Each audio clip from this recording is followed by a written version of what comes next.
Malam ini adalah malam spesial bagi kita, di mana sebentar lagi kita akan meninggalkan tahun 2025, tahun ganjil, dan di mana kita akan segera masuk ke tahun yang genap, tahun 2026. Biar kiranya di tahun yang genap ini Tuhan juga menggenapkan apa yang belum digenapi di tahun 2025. Tuhan genapi di tahun 2026. Amin, saudaraku. Masuk juga mungkin doa-doa saudara dan saya. Mungkin di tahun 2026 ada yang belum Tuhan jawab. 2025 biarlah di tahun 2026 Tuhan jawab. Amin. Haleluya. Iya. Tapi dengan tentu kita lebih lagi memperbaiki diri kita. Amin. Apakah saudara sudah mempersiapkan rencana-rencana saudara di tahun 2026? Amin. Siapa yang sudah membuat perencanaan? Ya. Hah? Ataukah selalu begitu saja, ya pokoknya selesai tahun 2025, pokoknya masuk tahun 2006 tahun baru, pokoknya dia bisa bernapas, masih bisa hidup, puji Tuhan, haleluya, asal bangun. Ya kan? Jadi ya apa bedanya soal kalau kita dari luar ini sarupa kita doakan lain asal bangun. Oke Pak, haleluya. Saudara harus buat perencanaan dan membiasakan diri membuat perencanaan pribadi. Ya, kalau yang sudah berumah tangga, membuat perencanaan, planning di tahun 2026. Ya. Tapi kalaupun sudah ada perencanaan keluarga, tapi dalam keluarga itu juga pribadi lepas pribadi harus juga punya perencanaan. Suami punya perencanaan pribadi bagi dirinya, istri juga seperti itu, anak-anak juga seperti itu. Di luar daripada perencanaan keluarga itu. Nakal nggak kira-kira? Haleluya. Dan perencanaan itu, planning itu, itulah sebagai goal kita di tahun 2026.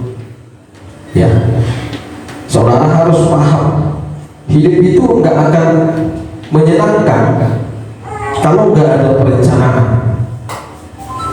Iya kan? Hidup itu nggak akan menyenangkan kalau nggak ada goalnya. Kalau hanya pokoknya hidup, ya, nggak asik Bapak Ibu. Ya. Kemudian kalau kita nggak punya perencanaan tahunan dalam hidup kita, apalagi dalam pengikutan kita akan Tuhan, nantinya kita dalam menjalani tahun itu asal-asalan, sembarangan. Pokoknya bekerja, bangun pagi kerja sampai malam, tidur, bangun pagi, gitu-gitu terus. Ya. Tapi kalau punya perencanaan, punya visi, punya goal, tentu kita akan disibukkan apa? Strategi untuk mencapai itu. Iya kan?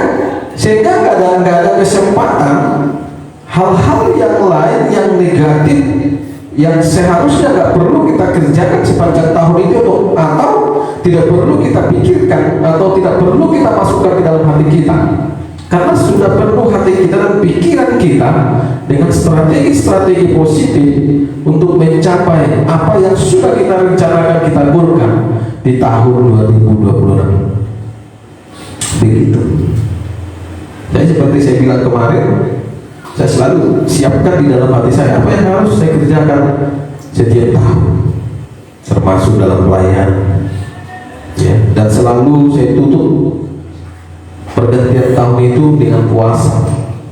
Seperti hari ini saya berpuasa hari ini. Ya, dan lewat dua puasa itu saya sampaikan rencana itu pada Tuhan. Ya. Saya sampaikan Tuhan, tahun 2026 Power of God harus seperti ini. teknik pelayanan saya seperti ini program yang harus saya kerjakan. Biar Tuhan berkenan, Tuhan berkenan, Tuhan tolong. Semua demi hormat dan kemuliaan Tuhan. Amin. Jadi harus punya Bapak itu. Ya, harus punya. Dan dengan itulah saudara disibukkan. Jadi tidak ada kesempatan hati dan pikiran kita itu diisi hal-hal yang tidak perlu diisi. Ya, karena kita sudah fokus kepada strategi untuk mencapai apa yang sudah kita rencanakan. Salah satunya yang telah saya doakan beberapa tahun, ya kiranya Tuhan dengarkan tahun 2026. Permohonan saya pada Tuhan hari ini, biar nanti di tahun 2026 apa yang sudah saya doakan bertahun-tahun, yaitu supaya Power of God punya tanah dan bisa mendirikan bangunan sendiri. Itu pergumulan saya sepanjang hari ini. Satu hari ini Bapak Ibu. Ya, karena sudah bertahun-tahun saya doa puasakan. Dalam tahun ini aja tahun 2025 berapa kali juga saya doa puasakan. Ya, dan saya minta kepada Tuhan biarlah endingnya di tahun 2026 Tuhan genapi. Amin. Dengan caranya sendiri. Amin. Haleluya. Saya harus sampaikan ini kepada saudara supaya saudara juga menopang dalam doa. Amin. Ya, kita nggak boleh berpikir primitif, loh kan nggak, kita kan nggak punya uang, kita kan nggak punya kas, kita nggak punya uang secara kasat mata, tapi kita punya Bapa yang punya uang. Amin. Ya kan? Amin. Karena gereja ini bukan gereja kita. Pelayanan ini bukan milik kita, bukan milik saya, bukan milik si Robintang, tapi milik Bapa di surga. Amin. Tapi dipercayakan untuk saya lakukan, untuk saya kerjakan. Amin. Tentu si pemilik akan bertanggung jawab. Kita hanya bikin laporan. Ya. Kita hanya bikin laporan. Termasuk juga perbulan saya hari ini. Ya, supaya Tuhan bertambahkanlah jumlah keluarga jemaat Power of God, termasuk kaum muda-mudi, tim juga, ya, Tuhan bertambahkan terlebih lagi tim inti. Seperti yang saya sampaikan kemarin, saya rindu ada tim inti, ya Tuhan, tim yang mengerti, orang yang mengerti visi misi Power of God, bagaimana pergerakannya ke depan, dan bisa membaca isi hati Tuhan. Tidak lagi sibuk membicarakan isi hati, iya kan? Tidak lagi sibuk membicarakan isi hati. Ya, kiranya tahun 2026 itu Tuhan genapi, kita lebih lagi bisa melakukan terobosan-terobosan dalam pelayanan yang lebih dahsyat lagi. Amin. Ya, mungkin saya juga akan bergerak keluar, tapi tidak setiap hari. Ya, kemarin sudah saya bicarakan di seluruh gembala untuk tahun depan kita coba untuk bergerak keluar. Ya, entah sekali sebulan, entah bagaimana. Ya, salah satu juga itu saya kumpulkan kepada Tuhan, saya minta pada Tuhan kalau bisa tahun 2026 kita hentikan dulu rehab orang supaya nggak mengganggu. Tapi tetap kita pelayanan kesembuhan kelepasan, tapi tidak rehab. Biarlah mereka datang dan pergi seperti itu. Ya, supaya saya juga lebih fokus lagi. Ya, membangun hubungan keluar. Ya, siapa tahu dengan membangun hubungan keluar, ya kita lebih lagi bisa berkembang. Ya, saya nggak tahu apa rencana Tuhan. Semalam hambanya Pak Besron telepon saya, hubungi saya supaya mertuanya, keluarga dari istrinya yang ada di Batang Kuis dilayani, dan kalau bisa jadi jemaat Power of God. Mungkin nanti tanggal disampaikan pada saya, kalau bisa tanggal 2. Mungkin tanggal 2 saya bersama di Gembala, nanti saya akan pergi ke Batang Kuis untuk berjumpa dengan keluarga besar dari istri hambanya. Tahu Pak Besron kan? Sebagian tahu ya. Nanti saudara buka di YouTube. Ya, Besron Yusuf Roni. Ya mungkin itu rencana Tuhan. Kalau rencana Tuhan, keluarga daripada mertuanya semua sama layak-layaknya bisa bergabung sama kita, puji Tuhan, haleluya. Dan dia sampaikan kalau bisa hambanya bukalah pelayanan di Batang Kuis, di rumah mertua. Keren juga ini. Dan dikasih kan di rumah mertua, aku katanya. Jadi saya tinggal survei rumah mertuanya, apakah cocok, atau mungkin kita buat dulu nanti di situ pos doa, ya kan? Haleluya. Ya. Lalu di Medan kemarin kami juga diharapkan untuk bergabung ke komunitas apa itu, Galilea. Ya, dan itu kumpulan orang-orang ya yang lumayan lah yang lebih. Ya, kami juga akan berencana gabung ke sana karena mereka juga sangat mengharapkan dan begitu senang.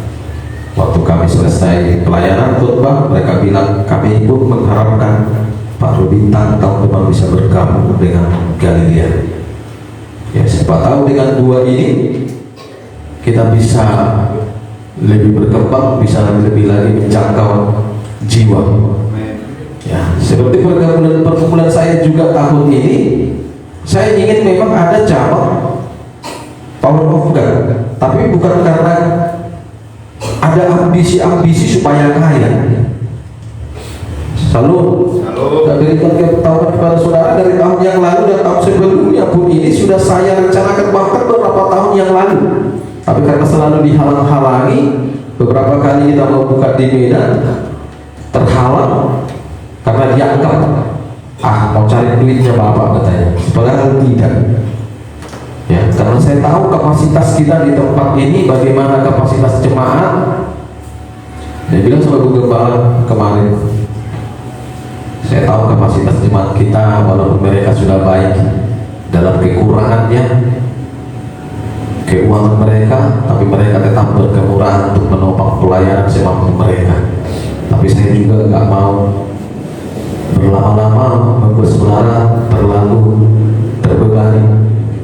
Haleluya. Bukan berarti menghalangi saudara untuk berkorban, bukan. Maksud saya, kalau kita punya tak satu saja cabang, dan cabang itu punya jemaat yang punya perekonomian ekonomi menengah ke atas, otomatis yang di sini tertopang nggak? Iya, jadi tertopang Bapak Ibu.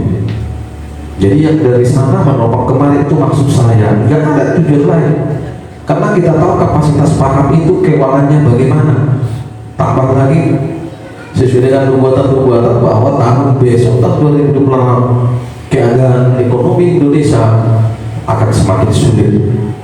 Jadi kita tidak mau ada halangan karena keuangan sehingga pelayanan kita terhambat. Jadi kita harus melakukan multiplikasi, kita melakukan pengembangan sayap kalau benar-benar Tuhan kehendaki dan Tuhan berkenan. Haleluya. Gak apa-apa hanya sekedar pos doa atau bagaimana nanti, ya kita ikuti tuntunan Tuhan. Amin saudara. Tapi saudara harus bersiap juga, pelayan-pelayan ya, bagaimana nanti caranya. Kalau kita hanya naik sepeda motor pulang-pulang malam, biarlah itu jadi perjuangan sejarah, iya kan? Ya, siapa yang sanggup, siapa yang kuat, siapa yang berani bertaruh pada Tuhan, ya silakanlah nanti mengikut. Kalau tidak, saya dengan Ibu Gembala pun jadi. Berdua nggak apa-apa, nanti saya bawa kita, iya kan? Yang penting power harus berkembang. Amen. Harus berkembang. Tapi saya percaya di tengah-tengah kesulitan itu nanti Tuhan menunjukkan kemahakuasaannya bagi kita. Amen. Dan orang bisa melihat bagaimana hubungan power of God dengan Tuhan secara spiritual. Amin saudara. Amen. Dan itu akan berdampak juga bagi kehidupan saudara jemaat Power of God Ministry. Haleluya. Haleluya. Amin saudaraku. Amin. Sudah disiapkan hatinya beberapa jam lagi untuk melalui tahun 2025? Amin. Kuenya sudah disiapkan? Gak ada kue Pak, duit buta aro. Toy mah bercotes manis sih, duduk bersama, ya kan? Nyanyi satu lagu berdua, salam-salam. Pokmi, nggak satu pokmi alhamdulillah. Gak apa-apa kan? Gak usah harus mewah-mewah. Karena saya lihat juga satu hari ini pajak juga sepi. Memang orang menyambut tahun baru ini biasa aja. Biasa aja, nggak ada yang belanja-belanja.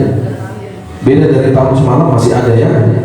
Saya tadi di Pulau Bali pajak itu keliling-keliling tadi siang.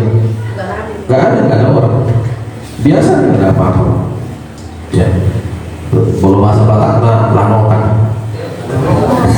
Lanokan dong. Lanokan. Bang dirinya yang orangku. Saya lihat juga ruangan-ruangan ATM bank kosong. Ya biasanya banyak orang ngantri-ngantri ngambil uang untuk belanja. Saya lihat juga toko-toko busana nggak ada. Jauh sekali seperti tahun yang lalu. Tahun lalu itu depan pria busana itu sampai macet. Ini nggak ada, biasa aja orang ada yang belanja. Kalau tahun ini juga sudah seperti itu, saudara bisa bayangkan nggak tahun depan? Lebih parah. Ya, dan itu sudah pasti, dan tanda-tanda itu sudah kelihatan. Mari kita waspada. Ya, kita persiapkan diri kita. Ya. Saya juga berdoa Tuhan, karena tahun depan saya harus bergerak keluar. Saya minta kepada Tuhan supaya memberkati kesehatan, semua kelemahan-kelemahan dalam tubuh Tuhan cabut, sehingga tidak menghalangi pergerakan saya. Terlebih lagi yang selama ini berbulan saya ini mata ngantuk ini kalau naik sepeda motor. Biar Tuhan pulihkan. Amin. Baik, tema kita malam ini adalah perayaan tahun baru jangan sampai jadi kebencian bagi Tuhan. Perayaan tahun baru jangan sampai jadi kebencian bagi Tuhan. Perayaan tahun baru jangan sampai jadi kebencian bagi Tuhan.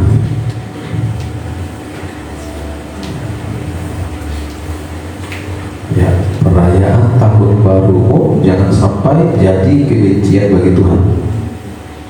Dari Yesaya 1 ayat 14. Dari Yesaya 1 ayat 14. Ya, mari kita baca bersama-sama. 1, 2, 3. Perayaan-perayaan bulan barumu dan pertemuan-pertemuanmu yang tetap, aku benci melihatnya. Semuanya itu menjadi beban bagiku. Aku telah payah menanggungnya. Ya, ini sudah berapa kali saya jelaskan. Perayaan bulan baru yang dimaksud di situ adalah perayaan tahun baru. Masuk bulan yang baru itu, itulah bulan 1, awal bulan di tahun yang baru. Ya. Dan perayaan ini sudah ada dari zaman dahulu, dari abad ke abad sampai pada hari ini, daripada zaman para nabi sampai kepada zaman para rasul, zaman Yesus, dan sampai hari ini zamannya Roh Kudus. Jadi zaman perjanjian baru itu, zaman kasih karunia itu zamannya Roh Kudus.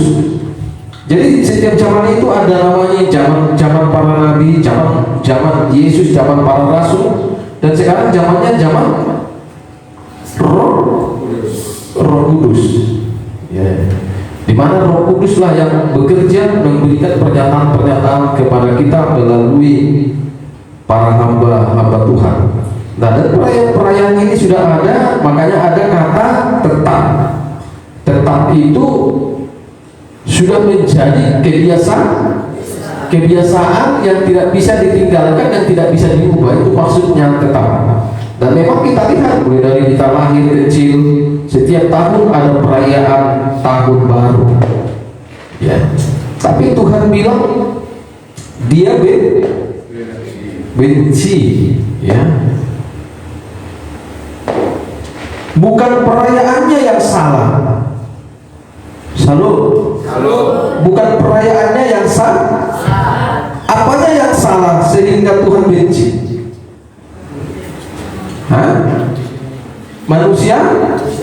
Pelakunya, pelaku perayaan itu. Perayaan itu nggak ada yang salah, dia nggak tahu apa-apa itu. Yang melakukan perayaan itulah yang salah, yang membuat Tuhan menjadi benci. Nah, kenapa menjadi benci? Ini sudah beberapa kali saya bahas. Ada yang ingat enggak?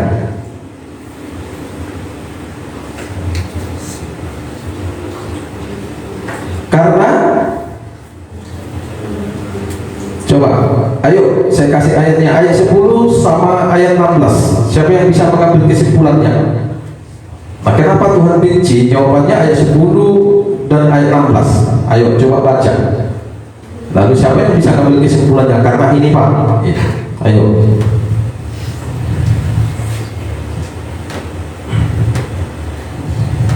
Satu orang dibaca ya kencang. Dengarlah firman Tuhan, hai pemimpin-pemimpin manusia Sodom, perhatikanlah pengajaran Allah kita, hai rakyat manusia Gomora.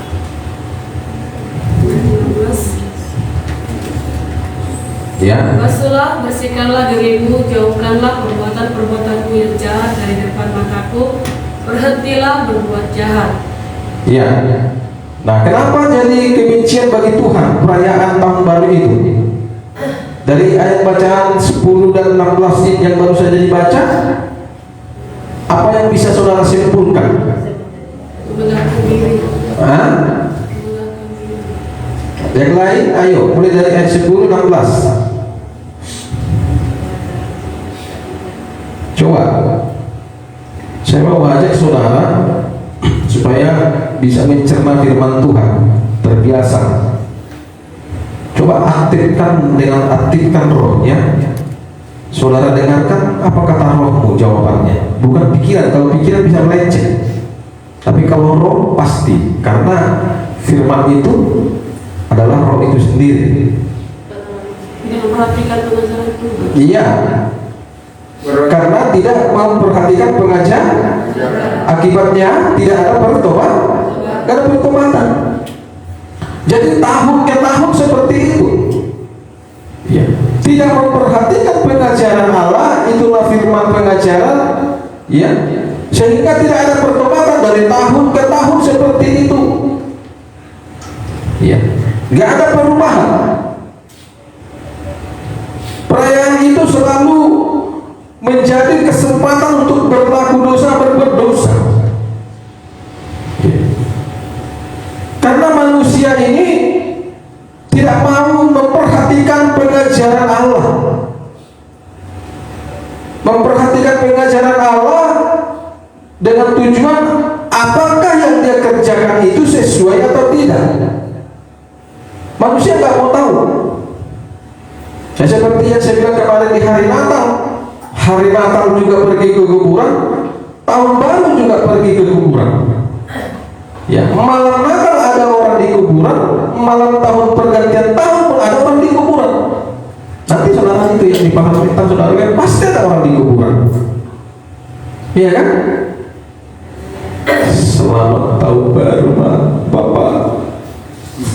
Ngaruhin kami penempatan itu ketemu cepat tolong Bapak.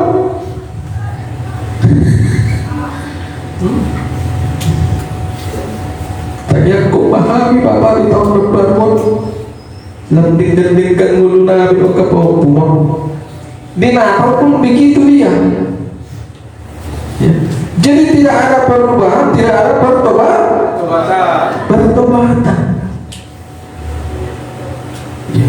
Dan itu sudah menjadi tradisi yang dianggap benar, bahkan dibenarkan oleh siapa? Oleh orang-orang rohaniawan, hamba Tuhan, pendeta yang merasa lebih hebat.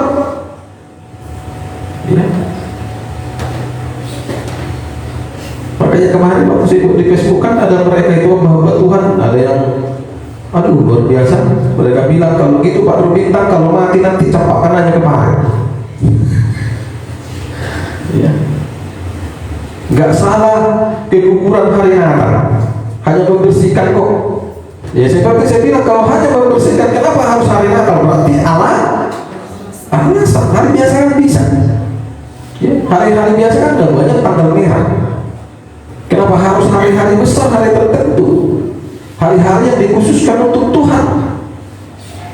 Jadi semua alasan. Kalau hanya untuk membersihkan, siapa melarang membersihkan? Saudara juga pilih membersihkan, nggak apa-apa. Memang kuburan harus dibersihkan. Tapi jangan hari-hari besar.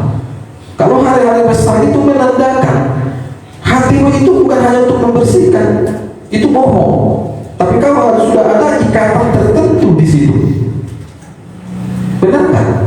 Makanya dilakukan pada hari besar.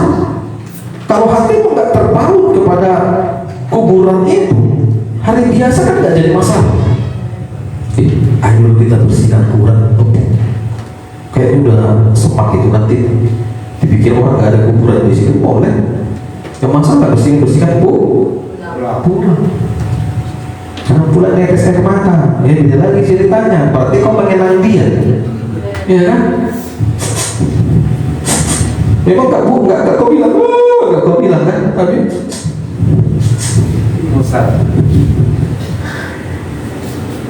nangis itu kan karena mengenang.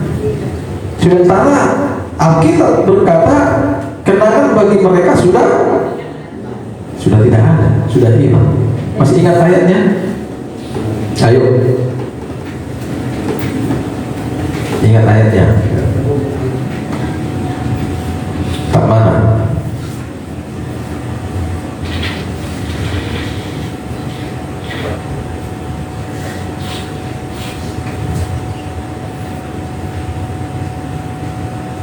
Ayo, ingat.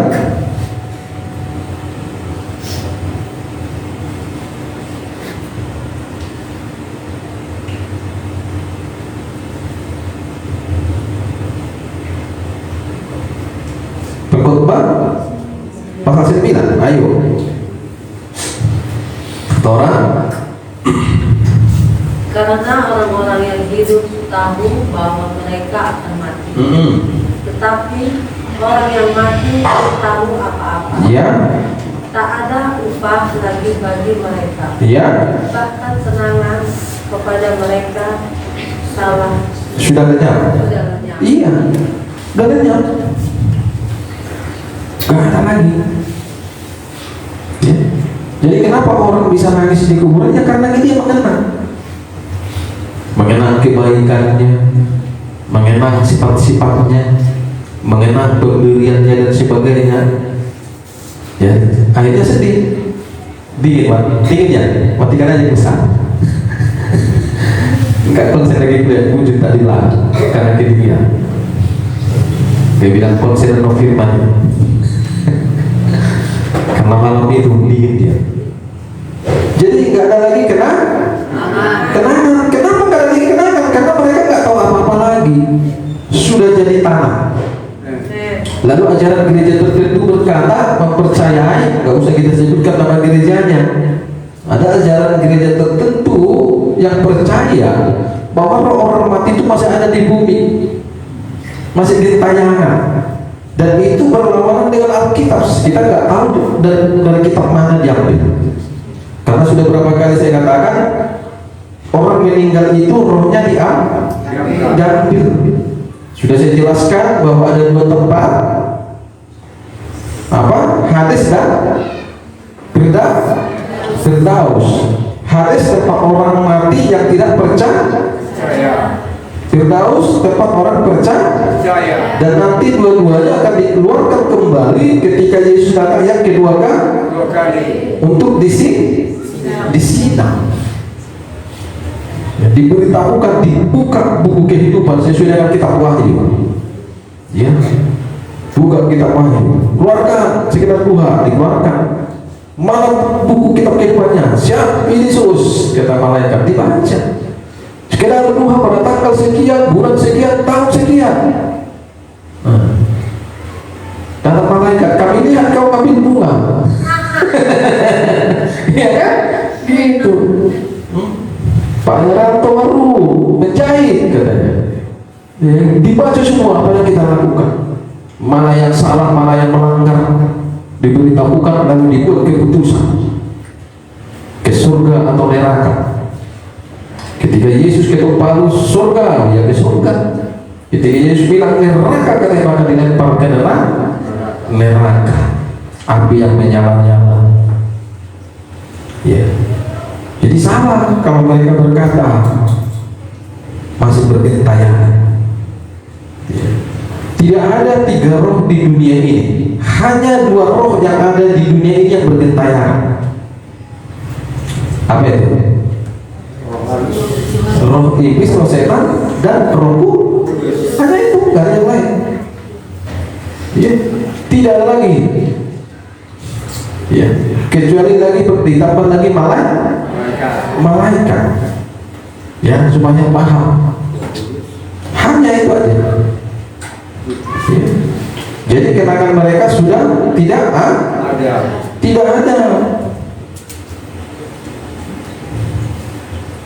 Mau dia yang mati itu orang pintar, orang cerdas, orang tertentu, nggak ada, sama semua. Ya, coba Pengkhotbah 2 ayat 16.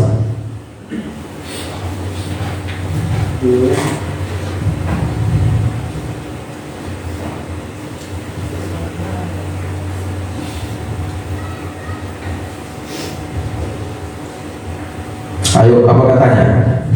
Karena tidak ada kenang-kenangan yang kekal baik dari orang yang berhikmat. Orang yang berhikmat ini itu bicara orang yang pintar, orang yang cerdas. Haleluya. Teruskan. Maupun dari orang yang bodoh. Jadi sama. Mau orang pintar, orang berhikmat, orang bodoh, terus. Sebab pada hari-hari yang akan datang semuanya sudah lama dilupakan. Sudah dilupakan semua itu, selesai. Terus. Dan orang yang berhikmat mati juga seperti orang yang Iya, sama. Dua-duaan ya. Iya. Jadi nggak usah kita ikut-ikutan. Oh, ini yang meninggal ini profesor, mau dibikin kuburannya beda, mewah, megah. Ya, haleluya. Oh, ini yang meninggal ini pendeta, harus beda. Ya. Oh, yang meninggal ini begini, ya itu biarlah mereka, itu tanggapan mereka. Tapi kita yang tahu kebenaran tidak lagi seperti itu. Haleluya.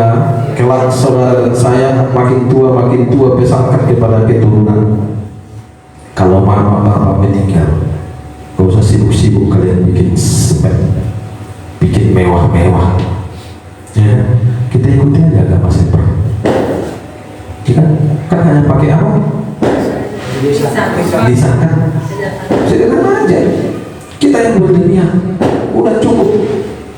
Ya, bila perlu supaya nggak ada lagi rumput-rumputnya biar nggak bolak-balik, cor aja bagian atasnya. Iya kan, dicor bagian atasnya. Kenapa Pak? Gak tumbuh lagi rumput, selesai.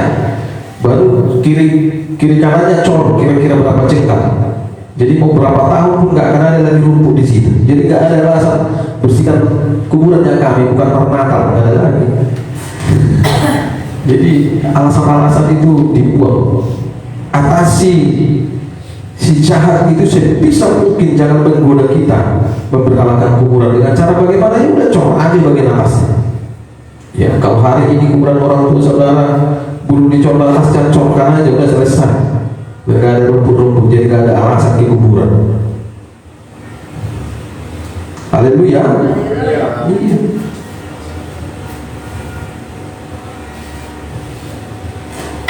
Pengkhotbah 1:11.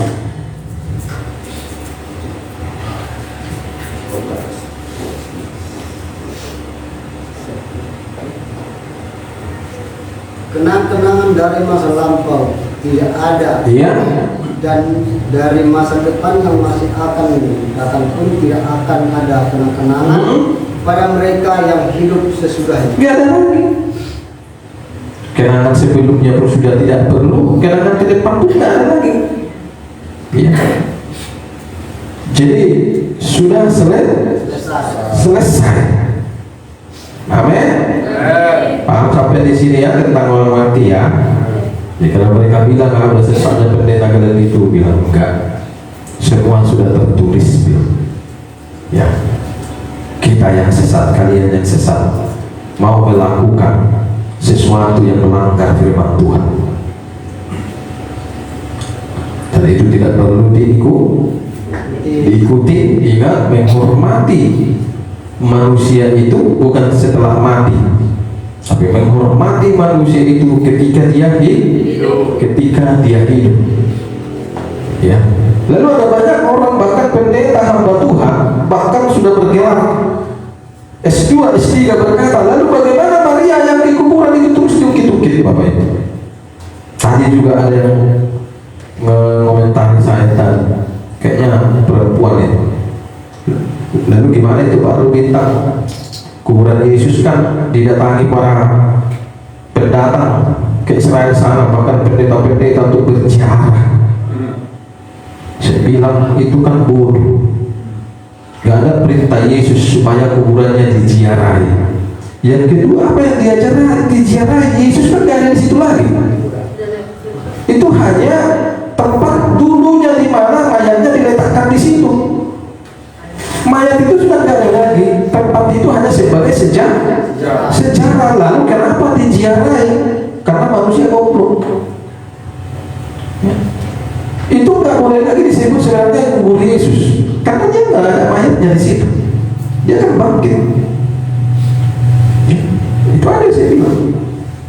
Makanya kita ini kalau sudah dibunuhi iblis jadi goblok kita. Ya. Sebenarnya nggak boleh lagi dibilang ini kuburan Yesus, nggak boleh lagi sebenarnya. Disinilah dulu mayat Yesus diletakkan. Itu baru benar kalimatnya. Sebelum dia bangkit kembali. Kalau dikatakan kuburan Yesus, berarti tulang belulangnya ada di dalam. Ya, tidak hidup lagi. Ya, tidak hidup lagi. Jadi bertahun-tahun, berabad-abad hamba Tuhan pun jadi goblok. Bodoh. Pergi sekali setahun berziarah ke makam Yesus. Yesus lalu nggak ada di situ mayat. Tulang belulangnya nggak ada, kan bangkit dia. Habis-habisin uang. Lagi kalaupun ada mayat Yesus di situ contohnya, emang ada perintah Yesus supaya dia diziarahi? Tidak. Nggak ada. Ya cuma kan manusia ini kan, ya pilihnya dilihat orang hebat. Oh saya dari Israel. Oh saya hebat. Saya sudah dari Israel. Oh saya sudah di makam Yesus. Apa hebatnya? Bagi Tuhan itu udah hebat. Yang hebat itu bagi Tuhan ketika kita taat pada Dia, taat secara total, hidup kudus, suci, tidak bercacat, tidak bernoda, tidak lagi melibatkan diri dengan hal-hal yang bisa menajiskan diri. Itu hebat bagi Tuhan. Kalau hanya ke sana kemari, jalan-jalan ke sana kemari, bagi Tuhan itu nggak hebat. Apa bedanya kita dengan orang duniawi? Apa bedanya kita dengan agama tetangga kita? Karena bedanya sama aja. Orang sana umroh, kita ikut-ikutan bikin umroh. Emang ada ajaran Kristen umroh? Enggak ada. Ya. Tapi supaya kelihatan hebat, keren, punya uang banyak, ditambah-tambahi kegiatan dalam Kristenan. Yang gitu-gitu gak perlu diikuti. Amin. Jadi apa tadi yang membuat benci? Karena tidak memperhatikan pengajaran, sehingga tidak ada pertobatan. Jadi mari kita perhatikan pengajaran dan bertobat. Ya, bertobat. Apa yang masih kita lakukan dan kita pelihara di tahun 2025, mari kita tinggalkan sungguh-sungguh di tahun 2026. Amin.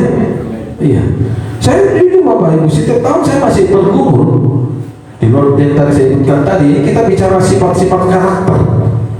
Ya.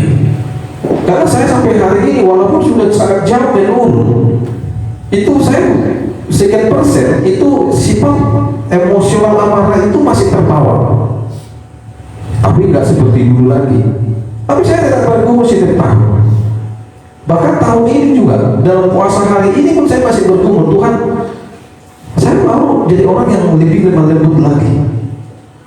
Ya, lemah lembut, murah hati, ya kan? Benar. Saya mau seperti Musa, hamba yang Tuhan sendiri mengakui bahwa Musa itu dikatakan oleh Tuhan apa? Tidak ada orang yang seperti ini, yang punya hati lemah lembut. Ya. Masih bergumul, Bapak. Ya. Saya punya kerinduan, selalu punya kerinduan jadi orang yang lemah lembut, walaupun berjuang sampai hari ini. Ya.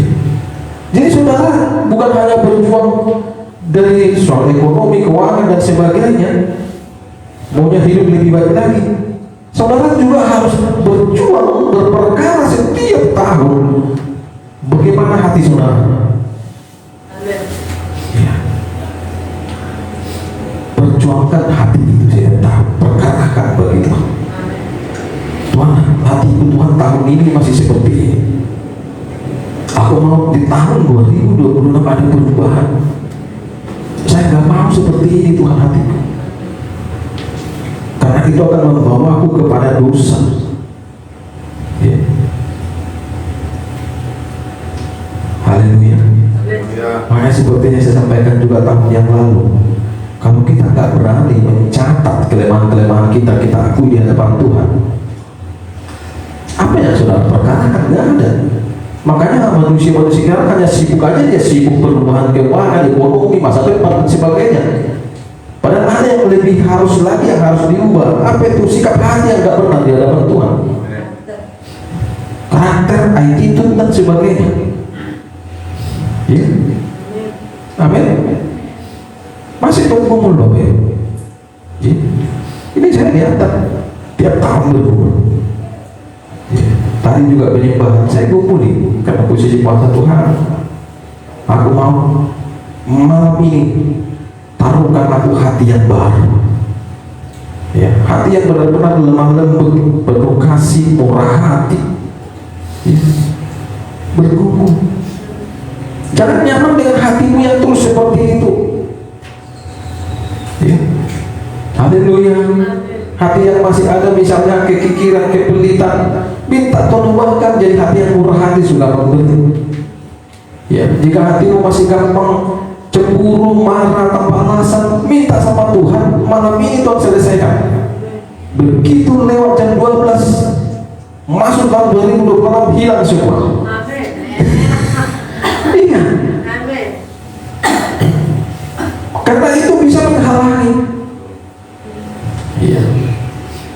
Menghalangi, Bapak Ibu. Bukankah firman Tuhan berkata hidup kita ini ditentukan oleh hati? Jagalah hatimu dari segala kewaspadaan, karena dari situlah terpancar kehidupan. Ya. Tuhan tidak pernah berkata hidupmu bermasalah karena orang lain, enggak. Ya. Tapi seringkali ketika kita bermasalah, kita bela kelemahan di dalam diri kita, dalam hati kita, lalu kita mempersalahkan nah itu kejolokan. Ya. Aku nggak ada gitu kok, dia ya. Gitu terus. Ya. Haleluya. Nah, waktu saya masih kerja di perusahaan itu setiap tahun, Bapak Ibu, ada juga tutup buku akhir tahun. Itu kami dikasih waktu sekian menit itu merenungkan diri. Ada saat teduh merenungkan diri. Ya. Sama tim manajernya disuruh merenung. Nilai dirimu apa kelemahanmu sepanjang 1 tahun ini. Saya seperti ditanya, kamu apa? Jelaskan. Harus bisa dijelaskan. Nah, apa yang kau lakukan tahun depan? Berubah, Pak, yang bagus.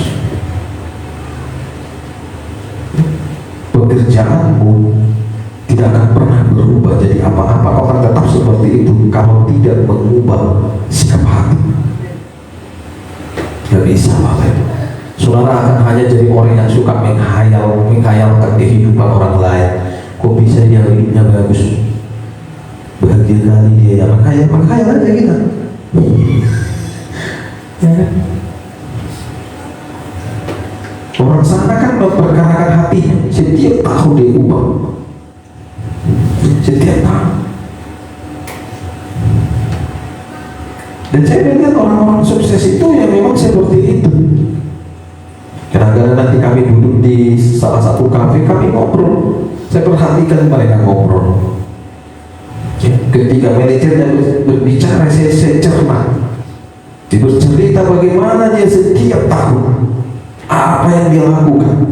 Dia ceritakan bagaimana di akhir tahun, ya, di bulan-bulan Desember itu dia sudah buat strategi. Dia sudah buat catatan apa yang harus dia kerjakan, apa yang harus dia bereskan di dalam hatinya, hal-hal negatif yang harus dia selesaikan, dan itu harus berani diakui. Haleluya. Jangan saudara kira kita pertahankan hal negatif di dalam diri kita, kita anggap itu sesuatu yang positif, itu akan membawa kita kepada kehidupan yang baik. Tidak, salah. Itu namanya goblok. Hidup kita gak akan lebih baik. Anggap gak kira-kira itu tindakan bodoh, ya, harus dibuang. Amin saudara. Gantilah dengan sifat yang baru, dengan karakter yang baru, dengan attitude yang baru, supaya hidupmu baru. Kalau untuk baru tahu deh. Tahu memang buku baru, tapi menghasilkan yang baru ini itu yang sulit. Gimana? Jadi udah bentuk saru pakai tahun 2015, cara ibadahnya masih sama di tahun 2026, cara berdoanya dan menyembahnya masih sama di tahun 2026. Ya apa alasan Tuhan mengubah hidup saudara? Gak ada. Ya. Ketika saudara mengubah diri, mengubah karakter, sifat, sikap hati, maka itulah alasan Tuhan untuk mengubah hidup saudara. Amin. Tapi kalau saudara gak lakukan perubahan, gak ada alasan Tuhan untuk mengubah hidup saudara. Gak ada. Orang dia lihat saudara tetap gitu-gitu aja sikap hati saudara, gitu-gitu aja yang hatimu. Gimana saya mau ubah hidupmu? Nggak bisa. Saudara mau berdoa berhari-hari, setiap hari, nggak bisa. Tuhan bilang silakan kau berdoa. Tapi kalau kau nggak berubah, nggak aku jawab doamu, kata Tuhan. Iya kan? Kan itu kan yang Yesaya kan, kalau naik ke atas, di atas apa? Sekalipun kau berdoa, di ayat mana itu? Buka dulu pasal Yesaya pasal 1 tadi. Yesaya pasal 1 tadi, ya mana itu tentang berdoa. Karena itu kan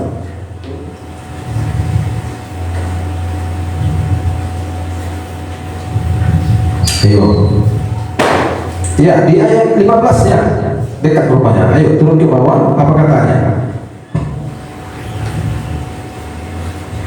Apabila kamu menadahkan tanganmu untuk berdoa, aku akan memalingkan mukaku. Bahkan sekalipun kamu berkali-kali berdoa, aku tidak akan mendengarkannya, sebab tanganmu penuh dengan darah. Iya, tanganmu penuh dengan darah, penuh dengan kejahatan, penuh dengan dosa, tidak ada pertobatan. Jadi doa tanpa pertobatan tidak ada guna. Meskipun dilakukan berkali-kali, nggak ada gunanya. Harus ada perubahan, pertobatan. Baru ketika saudara berdoa, maka akan Tuhan jawab. Tuhan dengar. Amin saudaraku. Haleluya. Jadi mari kita perhatikan pengajaran dan bertobat. Jadi apa yang masih harus diselesaikan, hal-hal yang negatif, yang tidak baik, perbuatan-perbuatan yang tidak benar, mari kita tinggalkan sungguh-sungguh. Ya. sungguh-sungguh harus kita tinggalkan, kita berubah. Jangan sampai kita sama seperti hewan yang tidak berakal, seperti binatang liar yang akan dibinasakan, ya, atau manusia terkutuk, seperti yang dikatakan dalam kitab 2 Petrus 2 ayat 12 sampai dengan 14. Nah, ini juga banyak orang di sini panas, ya. Saya kadang-kadang bingung. Padahal firman Tuhan, orang bisa sakit hati, ngamuk-ngamuk. Pendeta apa ini suruh bintang ini? Masa dibilangnya manusia binatang, katanya. Padahal firman Tuhan yang bilang binatang. Bukan saya bilang binatang, firman. Ayo, satu orang baca 2 Petrus 2 ayat 12 sampai dengan 14. Tetapi mereka itu sama dengan hewan, tidak akan berakal sama dengan binatang, yang hanya dilahirkan untuk ditangkap dan dimusnahkan. Mereka mengucap apa yang tidak mereka ketahui, sehingga mereka yang jahat, mereka sendiri akan binasa seperti binatang. Iya, terus sampai 14. Dan akan mengalami nasib yang buruk seperti upah kejahatan mereka, berpoya-poya pada siang hari mereka anggap kenikmatan mereka adalah kotoran dan noda yang mabuk dalam hawa nafsu mereka. Kalau mereka dulu makan minum mereka bersama-sama dengan kamu. Iya. Mata mereka penuh nafsu zina dan mereka tidak pernah jemu berbuat dosa. Mereka memikat orang-orang yang lemah. Hati mereka lelah letih, lelah letih dalam keseserakan. Mereka adalah orang-orang yang terkutuk. Pada tubuh di mana orang yang lemah letih. Gini kan nanti hati mati, lelah letih. Akhirnya ada tiap hari kuat kerja itu. Ya, jadi seperti binatang penuh hawa nafsu cina. Apa yang viral beberapa hari ini di media sosial? Ayo, saudara hampir tiap hari megang handphone, buka media sosial, medsos. Kalau saudara nggak bisa jawab, berarti nasi itu bagian-bagian yang mau di Facebook. Apa yang viral beberapa hari ini? Ayo, yang viral 2 hari 3 hari ini lah.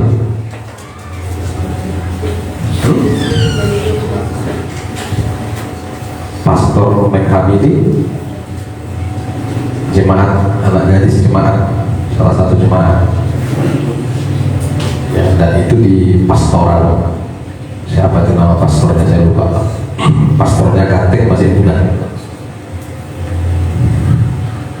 Ya, itu penyebabnya karena apa? Hawa nafsu. Hati-hati juga soal makan minum. Tadi kan disinggung kan? Disinggung kan soal makan minum? Ya, tetapi mereka itu sama dengan hewan yang tidak berakal, sama dengan binatang yang hanya dilahirkan untuk ditangkap dan dimusnahkan. Jangan sampai kita dilahirkan seperti itu. Pokoknya lahir, hidup, besar, dewasa, mati, binasa. Begini, bagaimana orang tuh? Lalu, terus apa? Mereka menghujat apa yang tidak mereka ketahui. Ya, menghujat firman, menghujat Roh Kudus, menghujat pekerjaan Roh Kudus dan sebagainya. Sehingga oleh perbuatan mereka yang jahat, mereka sendiri akan binasa seperti binatang liar. Ayat 13. Dan akan mengalami nasib yang buruk sebagai upah kejahatan mereka. Perhatikan, berpoya-poya pada siang hari. Mereka anggap kenikmatan berpoya-poya. Ya. Iya kan, berpoya-poya ini bukan hanya belanja-belanja, saudara jangan salah. Soal makan minum. Kalau kita sekarang lihat soal makan minum, sudah jelaskan kafe di mana-mana, hanya jarak 5 meter, 10 meter, bahkan ada yang hadapan semua kafe. Ya, penuh. Kalau kita lihat kafe yang baru buka ini apa di Gacuan, pagi siang malam baru buka sudah penuh, ngantri, kadang jadi macet di sini. Ya, karena mobil-mobil parkir di simpang Bang Sumut itu mengganggu. Itu hawa nafsu. Tidak cukup makan di rumah, bisa makan sekali-sekali, nggak ada yang melarang. Tapi kalau sampai tiap hari udah makan di rumah, makan lagi di luar, habis dari gacoan pergi lagi ke gocoan.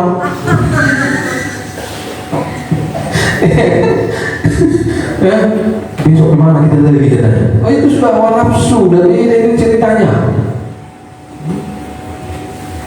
Zaman dulu memang gak ada yang lebih dari zaman dulu ya. Makan teratur. Ya kan zaman dulu kan makan teratur kan. Jam 6 harus sudah makan. Makanya dicari kan. Kalau telat kita pulang jam 6, pokoknya sebelum jam 6 udah nyampe di rumah. Mandi, makan. Kalau main-main sih lewat jam 6 gak makan lagi. Ini dahaku justru dihajar. Makan doa bebas ini tidur katanya. Maaf katanya. Nama kok, buru. Saya pernah alami berapa kali tidur dalam posisi lapar, akhirnya keringat dingin. Pagi-pagi sakit. Dikatakan dikasih makan telat pulang. Karena dulu seperti itu jam 6 sudah makan bersama. Ya, makanya dulu kan waktu kecil jam 4 itu sudah harus ke sumur mandi, karena mandinya kan ke sumur. Jam 4 itu sudah dipanggil mandi, pulang ke rumah. Baru nanti kumpul makan, ya. Karena kalau sudah di atas jam 6 sudah gelap, nggak ada listrik kan, hanya pakai lampu teplok. Ya, kalau ada yang pakai lampu gas orang kaya berarti, udah kaya itu. Kalau dulu, ya kan, ada tetangga satu aja pakai lampu gas, ya, 6 orang katanya, udah kaya. Kita ya pakai lampu teplok. Itu pun lampu teplok yang ditukar-tukarin dari bekas botol racun, dimestikan bikin jadi lampu. Jadi habis makan sudah malam jam 7, yang mau belajar habis belajar istirahat, teratur. Bangun juga pagi teratur, nggak ada jajan hanya seadanya, hanya 25 rupiah. Udah senang. Ya sempat lebih pokok 25 rupiah. Bolos sadar opak kan? Kan opak kan? Opak itu kan lebar ya. Nah, sekarang udah kecil, dulu lebar. Nah, dikasih sambal 25 rupiah. Itu di kionan. Ngasir loh kan? Opak katanya. Yang mau piles-piles. Sekarang anak sekarang 5.000, 10.000. Habis makan ini, makan itu. Pisang coklat, pisang keju. Habis pisang keju, pisang coklat. Habis itu tunggu lagi sekejap. Minta tunggu duit Pak. Beli apa? Sumpah dulu zaman dulu itu malam. Pokoknya lo tak langsung. Ada gue baru. Lihat laki kan nggak mau aku bebe. Sekarang cuma nggak usah dipukul, nggak dikasih pun sudah lain ceritanya.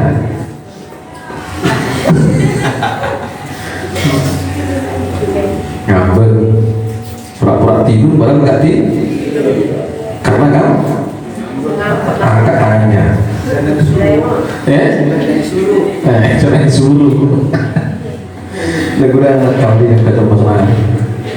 Udah Juli nakal, si pantui. Yang ini ya diantar ke ladang tengah mau.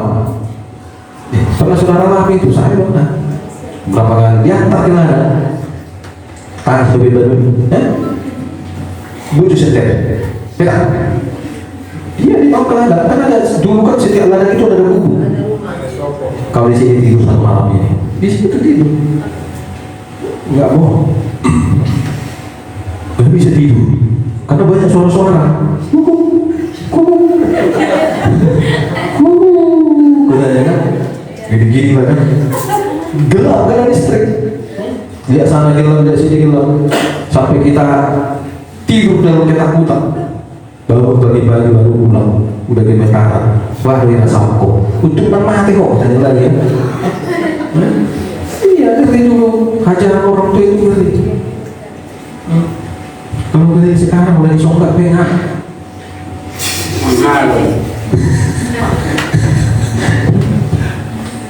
dihajar. Coba ditaruh sekarang jauh sekarang gitu masuk penjara bapaknya. Langsung besok dijemput pihak Polres. Ya kan? Pakai mobil lagi. Mobilnya pakai AC. Kalau dulu mana boleh nggak bisa. Makanya beda kualitasnya. Beda.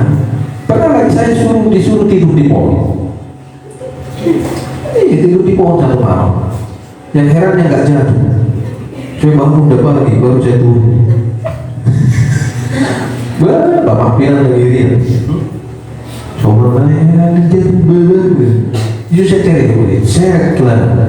Naik.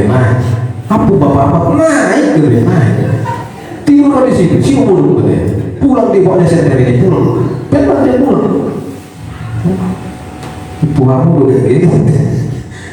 Makanya kalau kuliah sekarang anak-anak kasih tak boleh nggak makan jajan ganti-ganti jajan ada tak mau kan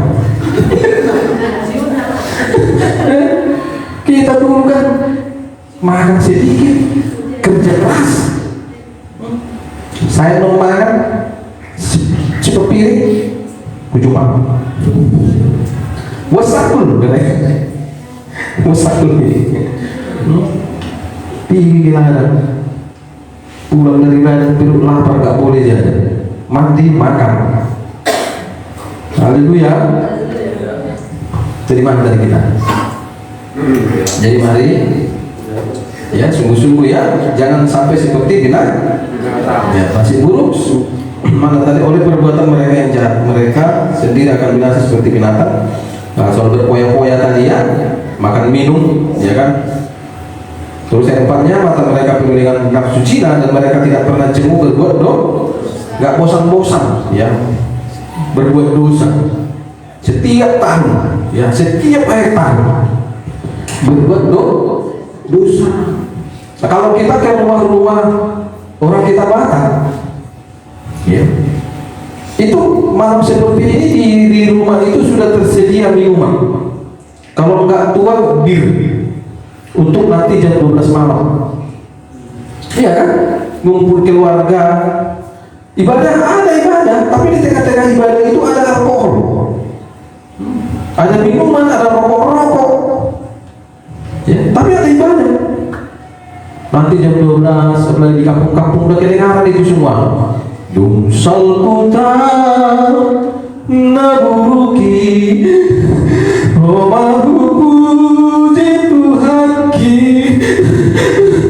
Saira moti no tonton. Iya kan? Kan itu di kampung-kampung kan nangis dia dari tetangga sana gitu lagi. Tondiku dohon dagingkon.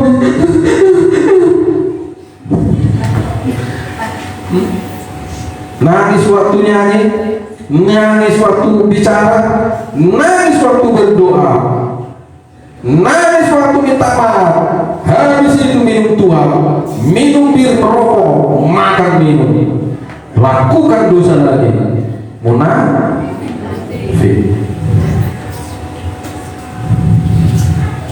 Semua kegiatan itu hanya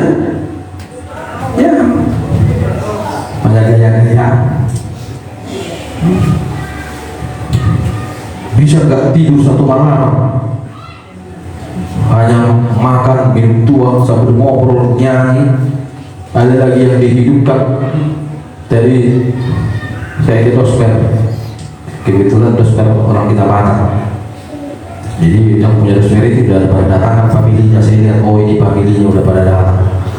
Ada familinya ini tahu nggak dibawa dari kampung speaker kayak gini turun di mobil sampai gini ya.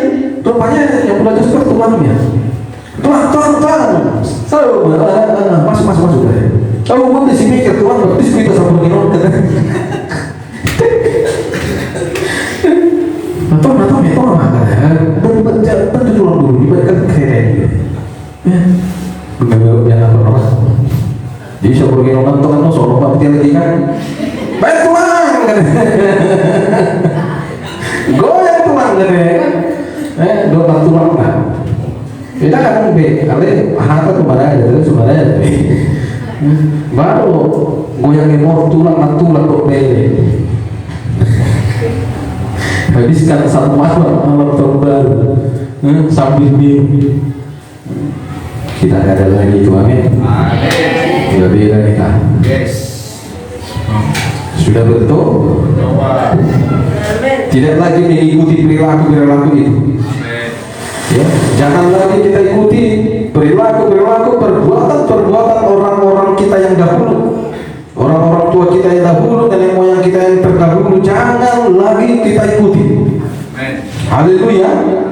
Zakaria 1 ayat 4. Zakaria 1 ayat 4.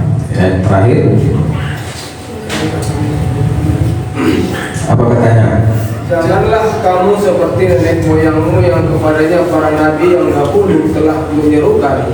Demikian, beginilah firman Tuhan semesta alam. Berbaliklah dari tingkah lakumu yang buruk, dari perbuatanmu yang jahat. Tetapi mereka tidak mau mendengarkan dan tidak mau menghiraukan aku. Demikianlah firman Tuhan. Iya, janganlah kamu seperti nenek moyangmu. Iya. Nenek moyang maksudnya orang-orang kita yang terdahulu, orang tua kita yang terdahulu. Iya, ternyata sudah diperingatkan juga supaya jangan lagi dilakukan, tapi tetap dilakukan. Bahkan sampai sekarang, generasi sekarang tetap dilakukan. Praktek-praktek perayaan tahun baru yang dilakukan juga sambil berbuat dosa, makan minum mabuk, ya, bahkan berdisko berpesta pora. Jangan lagi kita ikuti. Habis nanti ibadah dari sini pulang, ya menunggu waktu jam 12. Kalau saudara mau bikin acara keluarga bersama dengan anak, kalau masih ada sisa 2 jam, ya lebih baik tidur. Kalau nggak tidur, duduk berbincang-bincang, ya kan? Ya kalau enggak nanti di sini berbincang-bincang kalau nggak habis jamnya di gereja, nggak masalah. Yang penting jangan sampai melakukan apa yang dilakukan oleh orang dunia seperti yang dilakukan oleh nenek moyang yang terdahulu. Kita harus beda. Ya kalaupun nggak ada acara jam 12, hanya sebatas berdoa merenung, nggak masalah. Yang penting tidak ada melakukan hal-hal yang duniawi, pesta pora dan sebagainya, apapun itu yang bertentangan dengan kebenaran Tuhan. Kita harus tetap menjaga kekudusan dan kemurnian kita. Anak-anak diperhatikan, diawasi dan diajari. Anak-anak diperhatikan, jangan sampai main petasan seperti itu. Tadi udah saya marahin, hampir dibakar petasan di parkiran itu, di pas kereta itu mau dilemparkan. Kalau kena kepas ke selang bensin kan habis, bisa terbakar. Ya. Itu udah ramai, orang tuanya membiarkan, nanti terbakar rumah orang baru tahu. Jadi anak-anak juga harus diawasi, diajari, diberitahukan bahwa tindakan-tindakan seperti itu tidak baik, itu berdosa. Haleluya. Ya, sama-sama kita mengontrol diri kita. Jangan sampai perayaan tahun baru kita menjadi kebencian bagi Tuhan. Mari kita bangkit berdiri, kita tutup Alkitab kita.